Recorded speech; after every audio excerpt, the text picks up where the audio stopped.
আমি এই মুহূর্তে আছি ঢাকা বিশ্ববিদ্যালয় টিএসসিতে। এখানে জুলাই গণঅভ্যুত্থানের যে মামলা, শেখ হাসিনার বিরুদ্ধে মানবতা বিরোধী অপরাধ ট্রাইব্যুনাল থেকে রায় পড়ে শোনানো হচ্ছে। আমার ঠিক পেছনে এখানে বড় পর্দায় শেখ হাসিনার বিরুদ্ধে যে রায় সেটি পড়ানো হচ্ছে। আমার সামনে উপস্থিত রয়েছেন ঢাকা বিশ্ববিদ্যালয়ের ছাত্র এবং সাধারণ মানুষ, যারা এই রায়টি সরাসরি শুনছেন। আপনাদের এখানে ঢাকা ছাত্ররা এখানে টিএসসির সামনেই অপেক্ষা করছেন।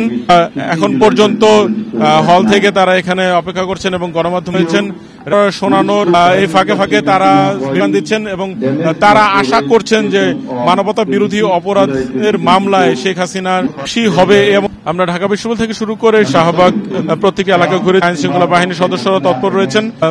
এছাড়া ঢাকা বিশ্ববিদ্যালয়ের এখানে যেমন বড় পর্দায় এই রায়টি দেখানো হচ্ছে, এছাড়া বিভিন্ন রাজধানীর বিভিন্ন এলাকায় ধানমন্ডি 32, মিরপুর উত্তরা, যাত্রাবাড়ি, রামপুরাতে প্রত্যেকটি এলাকাতেই এই বড় পর্দা স্থাপন করা হয়েছে।